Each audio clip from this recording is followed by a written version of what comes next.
Dear students, welcome back to chemistry class. So today we will see a new topic, that is evaporation. It's from the same chapter, matter in our surroundings, and it is the almost we can say we have reached the end of the chapter. Today's topic is evaporation. So evaporation, it is the process in which a substance change its physical state from liquid to gas. A substance change its state from liquid to gas, that is called what? Evaporation. Then we have studied the same definition for another process, right? In the previous classes we have studied the term that we used for conversion of liquid into gas. What is that? It is, are you remembering? It is boiling, right? It is boiling or vaporization. Okay. Boiling or vaporization. That is the term we have used in our previous classes for the conversion from liquid to gas. Then now I have told you evaporation means what? The process of conversion of liquid to gas. So definitely you have a question. Evaporation and boiling, both are same. What do you think? Of course, they are not same. Evaporation and boiling both are different process. But generally what happen means in evaporation as well as in boiling, the change is from liquid to gas. So in evaporation, in addition to the boiling, there is a difference. So what does this means? We know boiling occurs at a particular temperature. Each substance is having its own boiling point, and when it reaches to that temperature, then only boiling occurs, right? So water, its boiling point will be 100 degrees Celsius. For water, it is 100 degrees Celsius. So when the temperature reaches at 100 degree, then only the water will start boiling, right? So boiling means the conversion from liquid to gas at its boiling point. Okay, but coming to the process evaporation. Okay, coming to the process evaporation, it is the transformation from or conversion from liquid to gas, but the speciality is that below the boiling point. Okay, below the boiling point. So students, note down the change. Boiling means what? The conversion from liquid to gas at its boiling point. But evaporation, liquid to gas, change is same, from the same phase. Conversion from liquid to gas, but below its boiling point. So we can say the major difference between boiling and evaporation. One is boiling at its boiling point, but evaporation below its boiling point. That is the first difference. And second one, we can say this boiling. Boiling is a bulk phenomenon. Boiling is bulk phenomenon because when a certain amount of water is boils, it do not occurs only on the surface. The bulk, the entire water is what happen. Entire water molecules is boiling, right?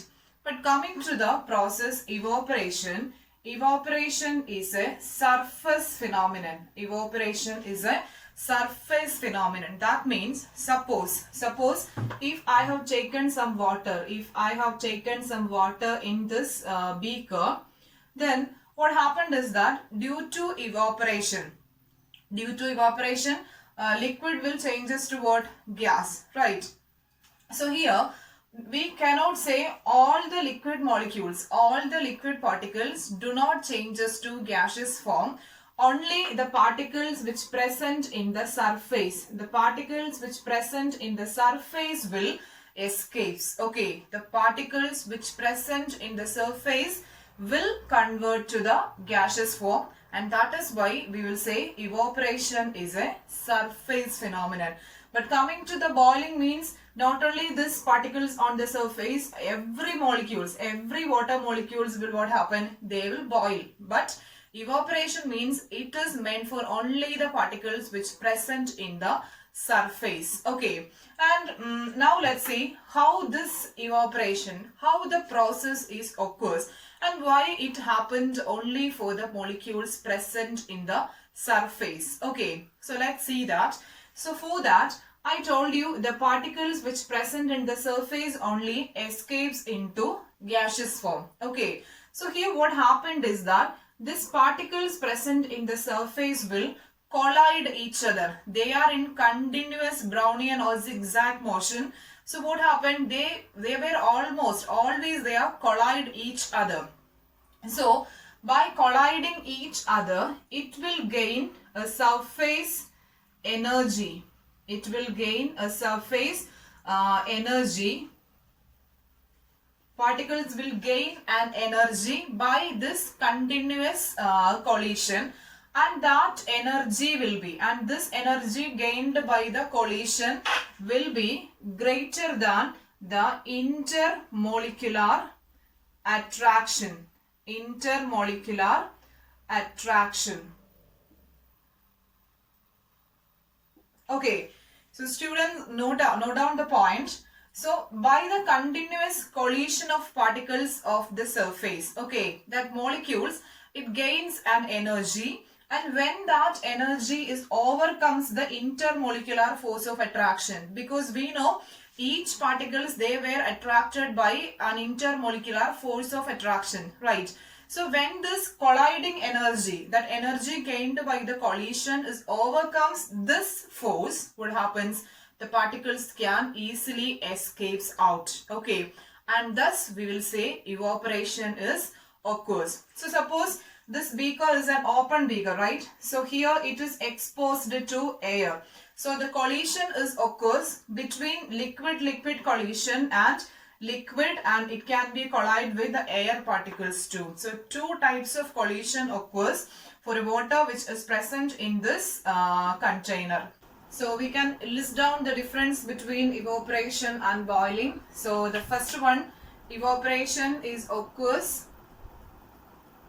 below the boiling point. Okay, but boiling means at the boiling point, at its boiling point. And second one for evaporation means evaporation is a surface phenomenon. Evaporation is a surface phenomenon, but boiling means it is a bulk phenomenon. That is what the second property we have discussed now. And the major difference is that if you are taking 100 ml water, 100 ml water on boiling, and suppose the same water that we have kept for the process of evaporation. Okay, and we know the evaporation is a slow process. It will be a time consuming process. We can't see the water, we can't see any decrease in the water level even after 5 minutes or 10 minutes or even after 1 hour, right?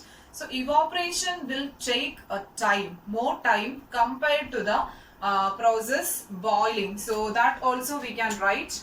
Evaporation is a slow process, but boiling means which is more fast. Okay. And we can now just discuss some of the examples, some examples for evaporation. Okay, so suppose if we are washed our clothes, definitely we will hang them for drying, right? In the open air, we will hang those dresses for drying up. And there we know the water is converted to what? Water liquid present in the cloth will convert it to water vapor, right? And we can say there is no boiling occurs. Generally, with our previous knowledge, we will say conversion from liquid to gas is what? Boiling. But actually the clothes is boiled? Of course not. But that water is escapes from the clothes. So there actually the phenomenon, the process occurs in such case is what? Evaporation. Okay. At the same time, just assume how we will get rain. Okay. So how we will get rain? So we know it is due to the water cycle. The water from the ocean, what happen? Ocean is evaporates. We cannot see when we will look to the seashore. From the seashore, when we will observe the ocean, means we can't see the water is escapes into the air, right? But there is evaporation. There evaporation has happened, right? So due to this evaporation, what happened? Cloud formation occurs, and finally it will transform into what? Rain. Okay, so that also we can say another example for this evaporation. Again, we can say many examples for evaporation, but it is all this process compared to the next one, boiling, what it will be a little bit slow process. Okay, and again, just imagine the water that we have taken in an earthen pot. Okay, so in a pot, the water taken in pot. So there we know the process of evaporation is actually occurring there, and how evaporation occurs in a water that is taken in an earthen pot, how the water gets evaporates, because that pot, suppose this is a pot, and in which I have taken water, the pot which contains water, and the speciality of this pot is made from what? It's made from soil or particular clay, right? So this pot contains number of minute pore. This pot contains number of minute pores were present. So through that pore, what happened? The water molecules will escapes out.